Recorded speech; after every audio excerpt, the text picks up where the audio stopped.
Got a Civivi. Civivi. Oh, nice. This is a Civivi Vexillum. Milled blue black layered G10 handle, satin finish nitro V. And it feels substantial. This is a heavy box. So this is on loan.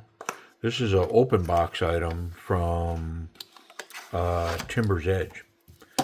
So I've never seen one of these. So I'm going to pull it in and we're going to take a good look at it. It's got all the goodies in here. And so if you're interested in this knife, it's basically just an open box for photographs, but now I'm going to run it through the bench. Wow. So it's black and blue G10. Yeah, you can see the black stripes running through it. But the way that they've milled the G10, it's got black highlights on the outside and then blue on the inside and the diamond opposite. Like the diamonds are black and then the diamonds are blue and then the diamonds are black. Wonderful texture. Really grippy. Oh, man. Man, oh, man, oh, man.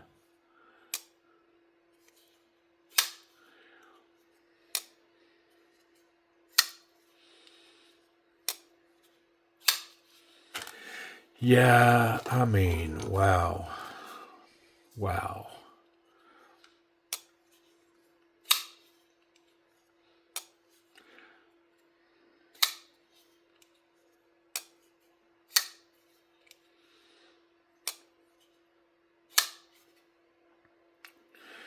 Yeah, it's that kind of action. I had to check it just because the action is such that it kind of made me wonder if that blade was loose or not.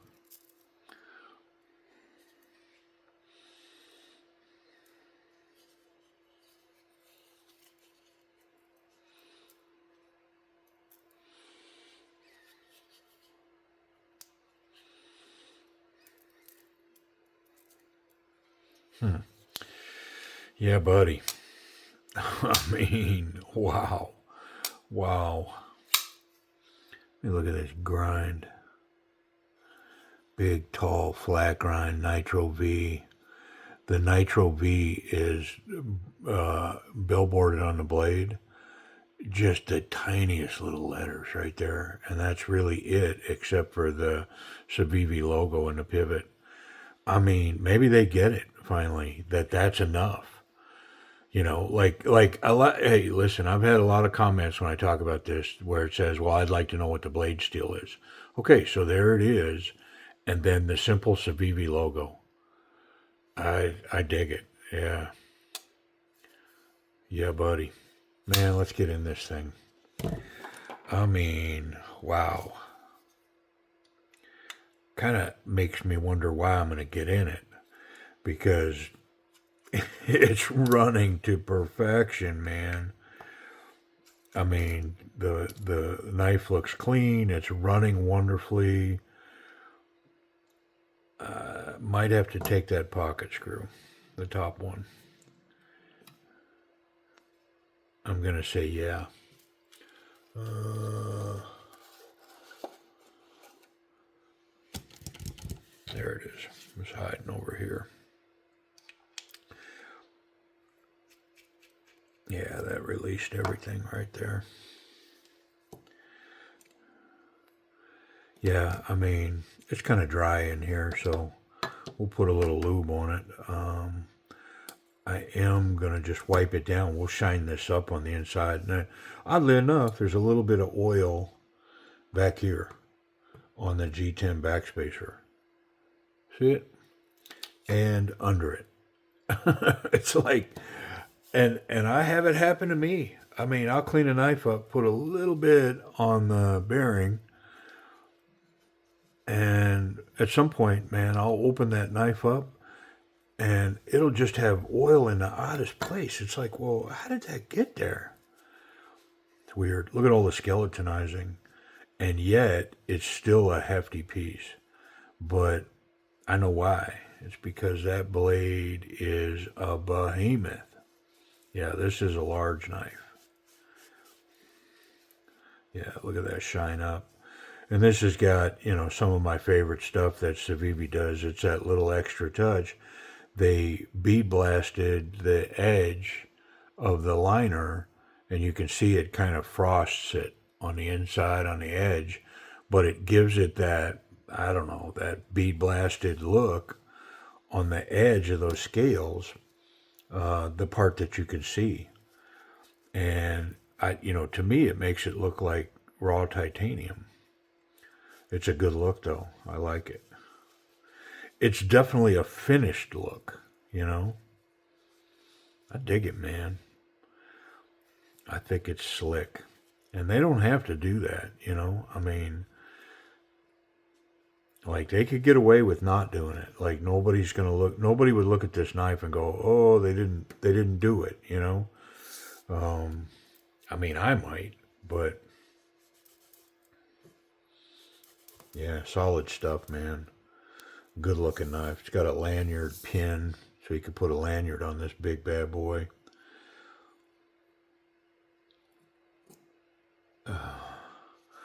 I mean, it's a budget piece for sure. I mean, I say that, but my budget ceiling has gone up a little bit. Used to be like under 50. Now it's like 75-ish, just because the nature of things. And it's amazing how far knives have come in the last, 12 months. Just the stuff that people are putting out, stunning.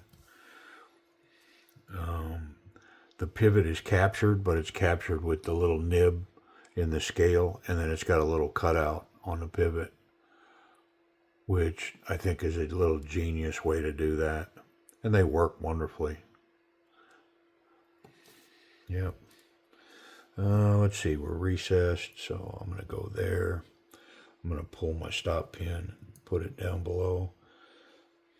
My objective is always to build the knife down on top on the bench. And that's completely what I'm going to be doing on this knife.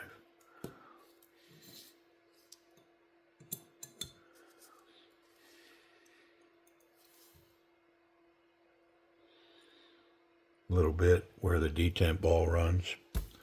And we are ready.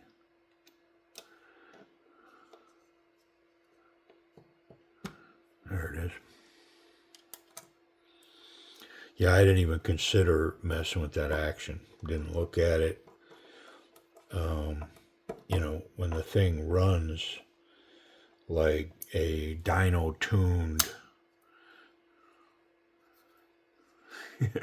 when it runs like that, what's the point, man? I don't need to adjust nothing. This thing's wonderful. But even with that said, I mean, all my knives, I still check them in. I mean, kind of old school stuff that I'm saying, but I wouldn't buy a firearm and not, not take it apart. I most certainly would not buy a knife and not take it apart and get a look at it and clean it. And this thing now with some lube on it. Watch your fingers. I mean, good night.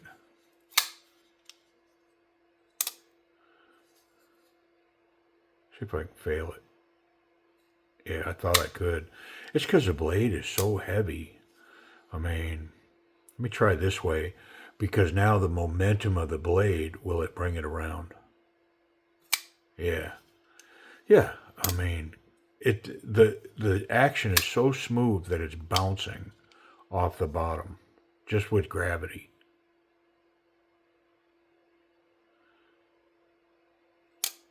It didn't that time, but wow. I mean, let's let me put a designation to that action. Yeah, I don't say it often, but this is a budget piece, but it's got A plus action. I don't know how this could be any better. It's phenomenal. Wow. Yeah, man.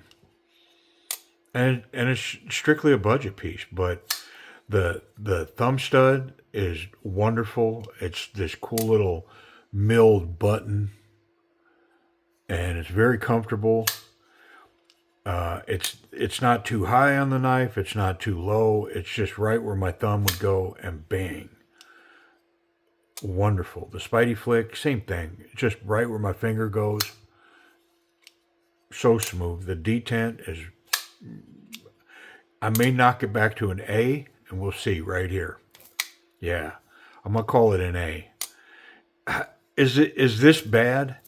I did a knife not too long ago, and I go, that's not that big a deal. And it's not, because right after that, I was messing with a very expensive knife. Not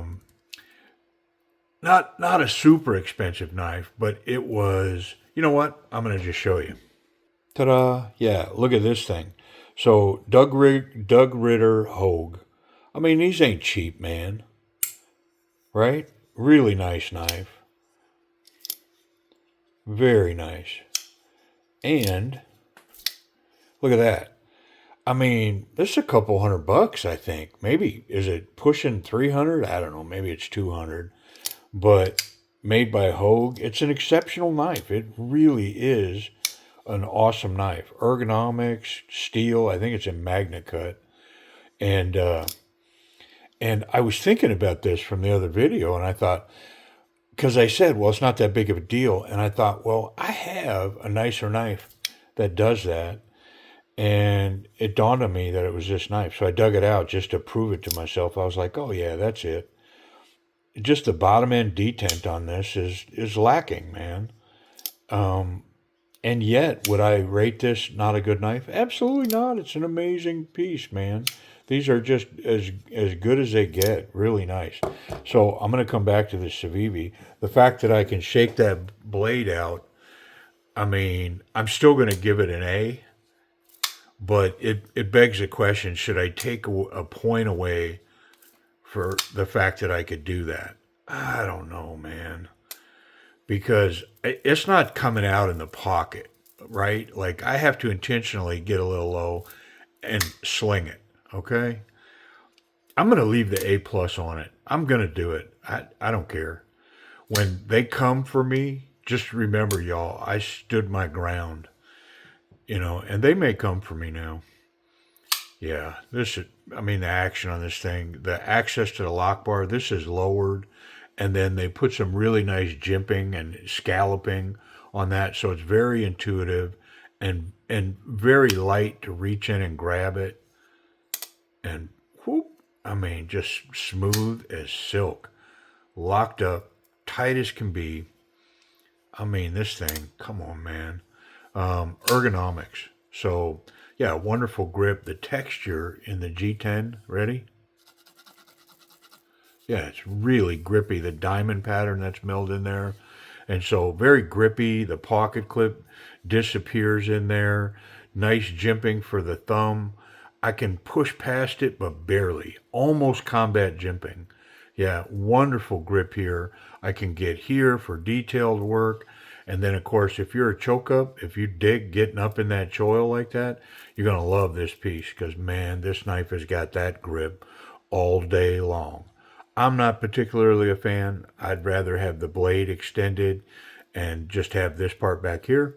But I know that I'm not necessarily, I don't know if I'm the minority or the majority. I don't care.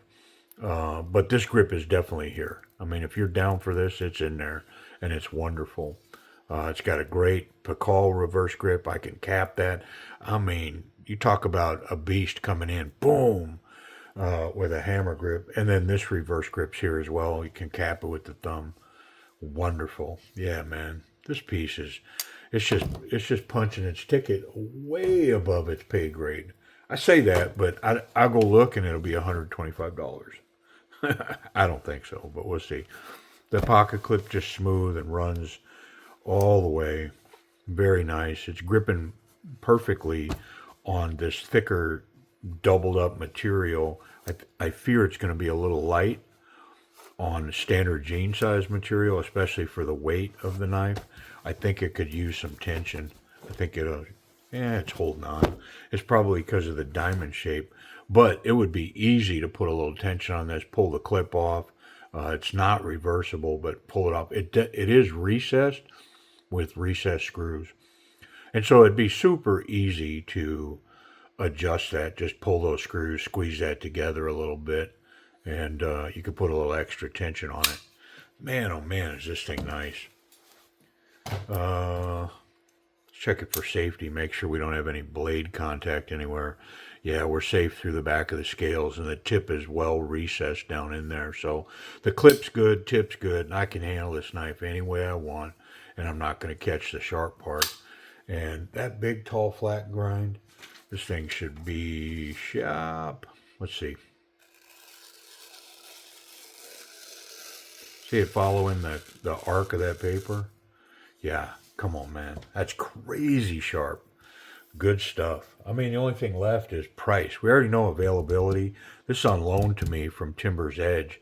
And, you know, there's a new system over there. There's a discount that if you'll subscribe, put your email in so that you can get the regular email. I think they go out a couple of times a week. And those emails, all they do is highlight new product that's showing up on the site, which is constant. There's constantly new products showing up. I think maybe close to 50, 60 pieces just in the last week. And so that site continues to grow. But if you'll sign up with your email and subscribe, you'll get those emails, and it'll show you what's new on the channel, future sales, promotions, things like that. But also, it'll get you a 10% discount. So, yeah, whatever this knife is, you could probably save 10% off of that. But let me tell you what they're selling it for. All right, well, good grief, man. So I was kind of right. The listing price for these is like $112, a little over $110. The going rate, I believe they have it right around $95 for on sale. And of course, if you subscribe, use your email, you can get that 10% discount. As a site subscriber, you're afforded the 10%, and then that gets you down around $85. I mean, does this punch at $85? I think it does. It's pretty solid. If you need a big knife that's going to do big work, this one could definitely qualify. This G10's way grippy. I mean, even with wet hands, this thing would get down. Nice grip. Yeah, I mean, come on. The Civivi is it Vexillum or Vex? Yeah, Vexillum. Vexillum. Appreciate y'all watching. Hey, real quick, let's check that lock. Yeah, solid as a rock. The lock is solid as a rock. All right, see y'all.